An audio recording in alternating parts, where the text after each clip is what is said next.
Hey there, so today we have another review. This is a beer from Deadwords Brewing. So this is out of Orlando. This is the newest brewery in town. They opened, I think, some point around the beginning of the year. And they are a nice brewery. I got to check them out recently, and they are, I don't think it's close. I think, actually might be close, but they are the best, if not the nicest, the nicest, if not the nicest brewery in town, at least in the sense of like aesthetics. It's really well built place. I mean, Orlando's just a good amount of breweries, but obviously we're not like a big city. Like, expectations for coming from New York of like, places where like a lot of money was put into the architecture, the design, a lot of spaces that are like, wow, like this is just an attractive space, tap room, brewery, whatever. It's just a nice space, right?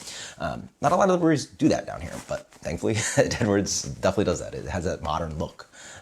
I think you guys know what I'm talking about. Like you go to certain breweries, like there's a brewery look, but like there's also that like elevated brewery look. Like, oh wow, somebody really had some intention in like spending a lot of money in like the architecture and the design space and like that light, this thing that sits in thing, and that on the wall. You know what I mean? Anyway, interesting brewery concept. They are not only brewing like relevant styles, but also like dead styles. So they literally have like a Stone Age Sati. I actually don't even think I've ever had a Sati in my life. They're making Dortmunder, they're making Kentucky Common. Again, just like crazy wacky stuff, which is awesome. Love geeking out on that kind of stuff. So this is a pre-prohibition lager. So again, making beer that doesn't really quite exist anymore, right? So they're trying to shout out to the old days of lager before prohibition, and so they're using 6-row, they're using malted corn and crystal hops, traditional crystal. So shout out to I've had this beer. It tastes like craft lager, or it takes like craft American taste on lager, but what is the guy coming? And again, you can see like there's intentionality put behind the design. It has this like nice vibe to it. New brewery in Orlando. So beer is really nice and like 5.3. It's a little bit big. I would have guessed this would have been somewhere in the 4s, but comes in a like gold color, beautiful clarity on that guy. Wonderful whitehead. Nice maltiness to it. It's not, it's not Pilsner malt, right? Pilsner malt has more like freshness to it, and like I call it like cracker and like graininess and like white grape. Here it's like there's a little bit more sweetness. It almost has a light honeyed tone to it, a little bit more depth. I don't know if it's the crystal hops or something. There's something here that's a little bit floral that's coming in too. I also get some like meat to it. It's got like as if a cracker sort of thin. Here you get a little bit of crunch, so it's got this like it's almost like lemon cake. Yeah, there's like a sweetness in here, and it's got like more kind of like bread kind of action. Again, leaning towards cake, and there's like not only floral but almost like a citrusy kind of character. A little bit of like a potpourri kind of like cleaner kind of thing. Not a bad way, just that kind of like aromatic floral forward hops. I don't have it that cold, so it's really showing itself. That's really nice and crisp. Wow. Do I get the malted corn? I don't know. Sometimes I think some people call like corn like sweet.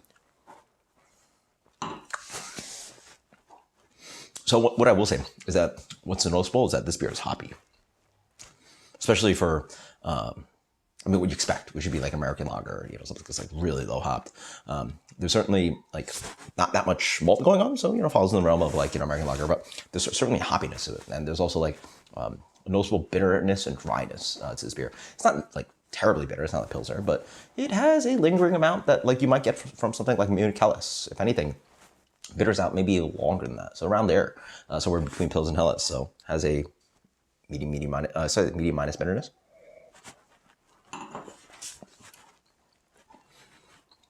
Follows on the nose with that hop note. It is a little bit like floral and flowery, a little bit potpourri like, a little bit like lavender, a little bit of that kind of like cleaner kind of thing going on.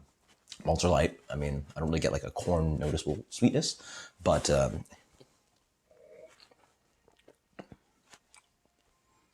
I just think the hops are a little bit forward for me. I think this beer is a better take when it just is a little bit more malty, more watery, right? But I like the hoppiness to it. So again, that's the whole point of it, I guess, this brewery. You never really know what these beers taste like because, I mean, they're quote unquote dead styles, right? Like, what did actually pre-prohibition lager taste like? I don't know. Does it taste like American lager these days? Maybe.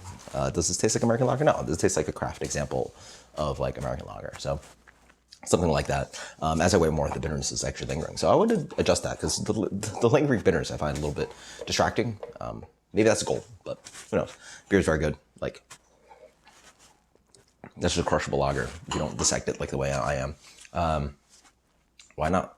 Just nice wateriness to it. Like I'm looking for the malty notes, a little bit graininess, and like light, kind of like what kind of bread we're talking about? We're talking about.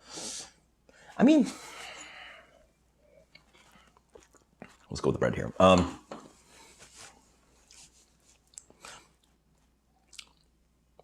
It's got a little bit of like, just like grainy, a little bit barley tea kind of sweetness to it, but not too much of the chew and crunch that you get from certain lagers, and then like not the specific qualities of something like Bohemian Pilsner malt. So let's put solid 87,